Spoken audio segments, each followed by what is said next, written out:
दोस्तों, बीजों से करेले की बेल को उगाना बहुत ही आसान है। कुछ छोटी-छोटी बातों को ध्यान में रखते हुए अगर आप बीजों से करेले की बेल उगाते हैं तो बहुत ही आसानी से उग जाती है और आपको बहुत सारे करेले प्राप्त होंगे। तो दोस्तों, करेले की बेल उगाने के लिए बीजों को पहले क्या करना है, इसके लिए कैसी मिट्टी की आवश्यकता है, कितनी धूप की आवश्यकता है, कितनी नमी की आवश्यकता है और इसमें कौन सी खाद डालनी चाहिए वगैरह वगैरह की संपूर्ण जानकारी मिलेगी इस वीडियो में। तो प्लीज वीडियो पर अंत तक बने रहें, बिना स्किप किए पूरा देखें, क्योंकि जब आप स्टेप बाय स्टेप सब कुछ देखेंगे तभी आपको जानकारी पूरी समझ में आएगी। तो अगर पसंद आए तो ज्यादा से ज्यादा लाइक करें, शेयर करें और चैनल को अभी तक सब्सक्राइब नहीं किया है तो प्लीज चैनल को भी सब्सक्राइब करके बेल आइकन को प्रेस कर दें ताकि सारे अपडेट्स आपको मिलते रहें। नमस्कार दोस्तों, स्वागत है मेरे YouTube channel gardening with Poonam में। दोस्तों, करेला बहुत सारे पोषक तत्वों से भरपूर होता है। इसे खाने से हमें बहुत सारे लाभ मिलते हैं। सबसे अच्छी बात तो यह है, करेला हमारे ब्लड शुगर को नियंत्रित करता है। अगर जिसको ब्लड शुगर की समस्या है वह नियमित अगर करेले का सेवन करता है तो उसको भी बहुत ज्यादा फायदा मिलता है और ये बहुत ही सारे पोषक तत्वों से भरपूर होता है। इसमें पोटेशियम वगैरह भरपूर मात्रा में पाया जाता है, तो इसलिए करेला खाना बहुत ही फायदेमंद है। पाचन तंत्र को भी बहुत ही अच्छा करता है। दोस्तों, बाजार में तो आपको बहुत ही अच्छे-अच्छे करेले मिल जाएँगे, क्योंकि वहाँ पर बहुत ही वैरायटी के करेले होते हैं, देसी भी होते हैं, हाइब्रिड भी होते हैं, देखने में बहुत सुंदर लगते हैं। लेकिन वे केमिकल फ्री नहीं होते हैं। जब आप करेला उगाते हैं तो उसमें बहुत सारी चीज़ों की ज़रूरत पड़ती है, जैसे फर्टिलाइज़र है और ये कीटनाशक वगैरह है।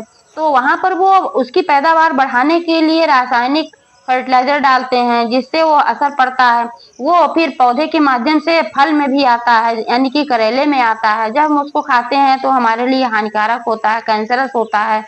करेले की बेल पर कीड़ों का भी अटैक बहुत ज्यादा होता है। इसकी वजह से उस पर जो है पेस्टिसाइड वगैरह बहुत छिड़के जाते हैं, वो सब केमिकल पेस्टिसाइड होते हैं, जिसकी वजह से वो भी नुकसानकारक ही होता है। तो अगर हम करेला घर पर उगाते हैं तो बहुत ही अच्छा होगा, क्योंकि वो फ्रेश होगा, वो केमिकल मुक्त होगा।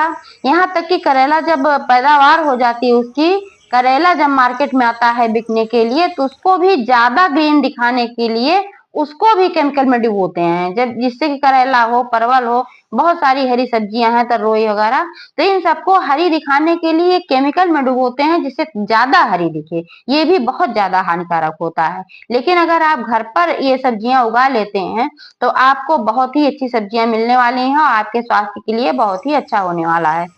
क्योंकि जब हम घर पर उगाते हैं सब्जियां तो उसमें हम रासायनिक खाद नहीं डालते हैं, ऐसे ही ऑर्गेनिक खाद डालते हैं, तो ये बहुत ही अच्छा होता है। जैविक खाद डालते हैं, ऐसा बहुत ही अच्छा होता है। दोस्तों, सबसे पहले आप जान लीजिए कि बीजों से कैसे करेला उगाना है। सबसे पहले तो आप ये जान लीजिए कि बीज कहाँ से लाएंगे। आप बीज को बाजार से भी खरीद कर ला सकते हैं, क्योंकि वह बीज शोधित होता है, वह उगने में बहुत ही आसानी से उग जाता है और उसमें कोई प्रॉब्लम नहीं होती है। लेकिन आप घर पर भी बीज उपलब्ध कर सकते हैं। आपके घर में जो सब्जियां आती हैं, यानी कि जब करेला आता है तो उसमें कुछ करेले पके हुए भी निकल जाते हैं।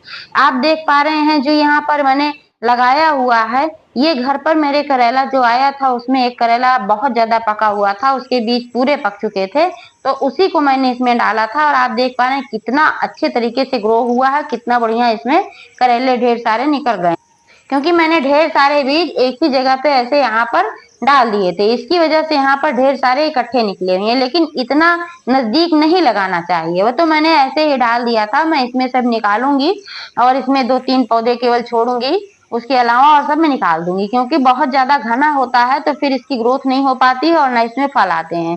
इसलिए इसको लगाने के लिए कम से कम 8-10 इंच की दूरी आवश्यक होती है। ऐसे ही 1 साल पहले भी मैंने घर में आए हुए करेले के बीजों को डाल दिया था और इतने करेले फले थे, इतने करेले फले थे कि घर में खाने से बहुत बच जाते थे। मैं पड़ोसियों को भी दे देती थी और सबको बहुत पसंद आते थे, क्योंकि वह केमिकल फ्री होता था और बहुत मुलायम होता था, ताजा होता था। और जो हम बाजार से लाते हैं वो मंडी में आता है, कहाँ से आता है, फिर मंडी से आते आते यहाँ तक उतना ताजा नहीं रह जाता, इसलिए उसका टेस्ट भी उतना अच्छा नहीं रह जाता है। तो इसलिए अगर घर पर आप उगाते हैं तो बहुत ही अच्छा होता है। दोस्तों, जमीन में अगर आप उगाते हैं तो बहुत ही बढ़िया है।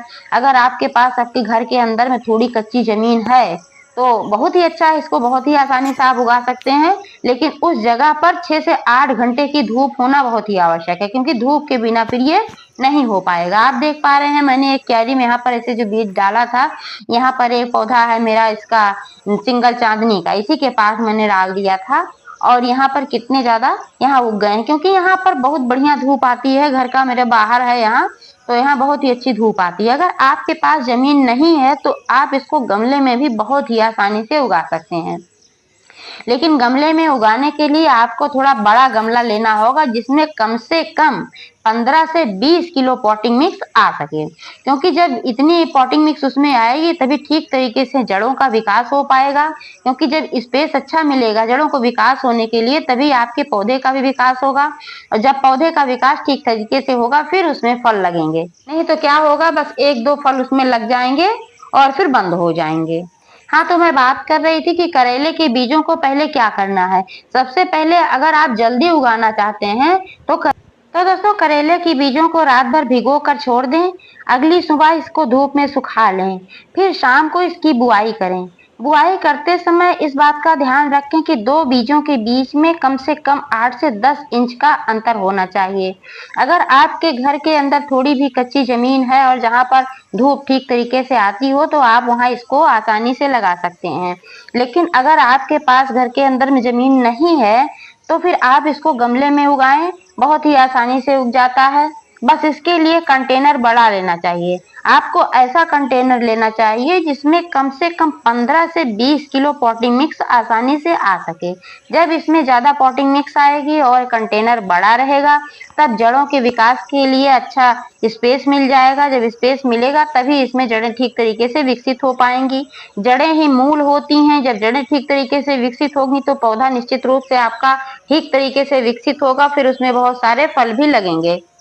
दोस्तों मिट्टी की बात करें तो करेले की बेल उगाने के लिए भुरभुरी जल निकासी वाली दोमट मिट्टी की आवश्यकता होती है। इस मिट्टी में करेला बहुत ही आसानी से बहुत जल्दी ग्रो हो जाता है और बहुत ठीक तरीके से चलता है, क्योंकि इस मिट्टी में जल भराव नहीं होने पाता है और मिट्टी में नमी भी बनी होती है। और गमले में जिस कंटेनर में आप लगा रहे हैं उसमें ड्रेनेज होल का होना बहुत ही आवश्यक होता है, क्योंकि जब ड्रेनेज होल होगा तो उसी से अगर एक्स्ट्रा कोई जल इसमें पानी हो जाएगा तो उधर से वो निकल जाएगा, तो फिर मिट्टी में नमी भी बनी रहेगी और आपका पौधा खराब नहीं होने पाएगा। एक आदर्श पॉटिंग मिक्स बनाने के लिए आप 50% गार्डन सॉइल लें, उसमें मिला दें 20% रेत, मोटी वाली रेत लेना है, क्योंकि जब इसको आप मिलाते हैं तो मिट्टी भुरभुरी हो जाती है। इसके जो मोटे कण होते हैं इससे मिट्टी का घनत्व तो कम हो जाता है और मिट्टी भुरभुरी हो जाती है, जल निकासी वाली हो जाती है, बहुत अच्छी मिट्टी बन जाती है। इसलिए इसमें 20% रेत मिलाना ना भूल लें, और जब भी रेत मिलाएं उसको ठीक तरीके से वॉश करके स्वच्छ कर लें, फिर तब मिलाएं। और इसमें मिलाएं गोबर की सड़ी हुई खाद, क्योंकि गोबर की सड़ी हुई खाद में बहुत सारे पोषक तत्व होते हैं जो हमारे पौधों के लिए बहुत ही आवश्यक होते हैं। इसको जब हम मिला देंगे तो पौधे की ग्रोथ भी अच्छी होगी और उसमें फल भी बहुत ही अच्छे से आएंगे। इसलिए पॉटिंग मिक्स इस तरीके से आप अगर तैयार करेंगे तो आपके करेले की बेल बहुत ही ठीक तरीके से चलेगी। मैंने बताया कि 2 करेले के बीज लगाते समय कम से कम 8 से 10 इंच का अंतर होना चाहिए, लेकिन अगर आप गमले में लगा रहे हैं तो सिर्फ एक ही बीज लगाएं, एक ही पौधा लगाएंगे तो ज्यादा ठीक तरीके से विकसित हो पाएगा और ठीक तरीके से उसमें फल आएंगे। क्योंकि ज्यादा जब लग जाएगा, एक ही गमले में 3-4 आप लगा देंगे तो फिर वो कमजोर हो जाएगा पौधा, फिर उसमें ढेर सारे फल वगैरह नहीं आ पाएंगे, क्योंकि मिट्टी और पोषक तत्व उतने ही होंगे। और उसमें 4 पौधे अगर उसमें से पोषक तत्व लेंगे तो चारों में थोड़ा थोड़ा जाएगा, इसलिए वो सभी कमजोर हो जाएंगे। एक ही पौधे में सारा पोषक तत्व जाएगा तो एक पौधा मजबूत होगा, बढ़िया होगा, ठीक तरीके से ग्रो करेगा और उसमें ढेर सारे फल आएंगे। तो इसलिए आप कोशिश करें कि एक गमले में सिर्फ एक ही बीज बोएं। बीज बोते समय आप 3-4 बीज बो सकते हैं कि कौन सा उगे कौन सा ना उगे, लेकिन उगने के बाद आप सिर्फ उसमें एक ही रहने दें, बाकी निकाल कर फेंक दें या कहीं और लगा दें। आप जो देख पा रहे हैं मेरा इसमें बहुत ज्यादा घना है, जिसमें से मैं निकाल दूंगी, बस 3-4 छोड़ूंगी इसमें। अगर पॉटिंग मिक्स अच्छी होती है, अच्छी मिट्टी में आपने इसको लगाया है तो बहुत ही तेजी से ग्रो करता है। आप देख पा रहे हैं अभी मैंने जो दिखाया है ये पौधा मेरा 1 हफ्ता पहले का था, जो इसमें ढेर सारे थे, इसमें से मैंने निकाल दिया था, 3-4 मैंने छोड़ा था। आप देख पा रहे हैं अब इसमें 3-4 मुश्किल से बचे हुए हैं और 1 हफ्ते में ही देख पा रहे हैं कितनी ज्यादा ग्रोथ हो गई है, कितना लंबा हो गया है और अब इसमें बड्स भी बनने लगे हैं। आप देख पा रहे हैं, देखिए इसमें बड्स भी बनने लगे हैं। जब करेले की बेल थोड़ी बड़ी हो जाए तो उनको सपोर्ट की आवश्यकता होती है, तो सपोर्ट पे जब वो रहेंगे, क्योंकि ये बेल होती है तो जमीन में इस तरीके से अगर रहेगी तो ठीक तरीके से ग्रो नहीं हो पाएगी। बेल जमीन में रहेगी तो पानी वगैरह के संपर्क में आके सड़ेगी भी, इसमें फल भी नहीं आ पाएंगे। इसलिए इसको सपोर्ट की आवश्यकता होती है, ट्रिटलिंग बनाना पड़ता है। और ऊपर अगर नहीं आप बनाए हैं, अगर किसी तरीके से आप बाउंड्री वगैरह पर चढ़ाना चाह रहे हैं, तब भी आप ये लकड़ी का जो ऐसे इस तरीके से लकड़ी है मैंने इसमें डाल रखा है और इसी लकड़ी पर मैंने चढ़ाया हुआ है, आप देख पा रहे हैं।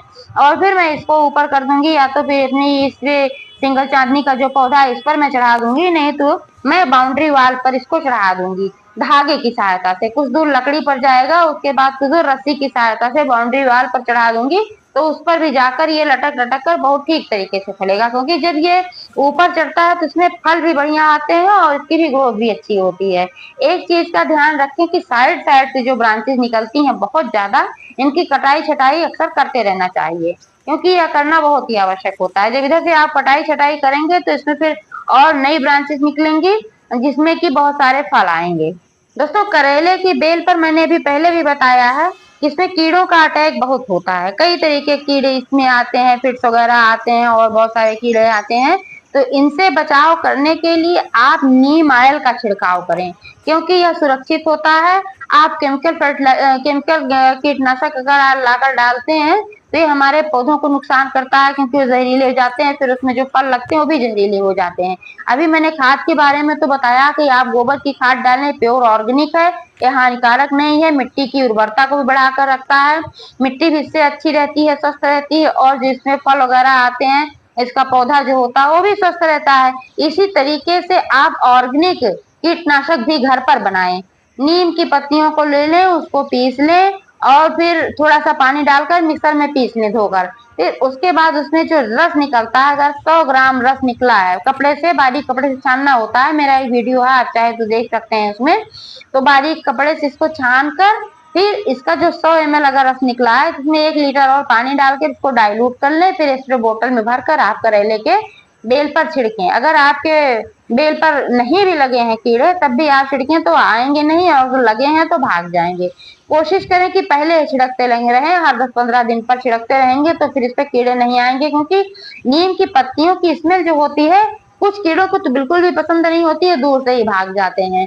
और जो कुछ कीड़े होते हैं तो ये मर जाते हैं, क्योंकि नीम एंटीबैक्टीरियल, एंटी फंगल और एंटीवायरल गुणों से भरपूर होता है। तो इसलिए इसके इस्तेमाल से आपके पौधे पर किसी प्रकार के कीड़े नहीं लगने पाएंगे। आप अगर लाना चाहें, ना करना चाहें, ये सब करना में दिक्कत लगे तो आप बाजार से नीम ऑयल भी ला सकते हैं, नीम ऑयल का भी छिड़काव कर सकते हैं, वो भी सुरक्षित होता है। एक नीम ऑयल के लिए क्या करना होगा कि 1 लीटर पानी में आप 1.5 से 2 चम्मच नीम ऑयल मिला लें और उसको स्प्रे बोतल में भरकर अपने करेले के बेलों पर छिड़कें। मैंने अभी अपने 2 करेले की बेलों को दिखाया, जो कि 1 हफ्ते पहले और 1 हफ्ते बाद थी। अब मैं आगे का जो अपडेट होगा मैं वो भी दिखाऊंगी कि किस तरीके से मेरे करेले पर फल आ रहे हैं। तो दोस्तों, जानकारी कैसी लगी कमेंट करके अवश्य बताइएगा। पूरा वीडियो देखने के लिए बहुत बहुत धन्यवाद।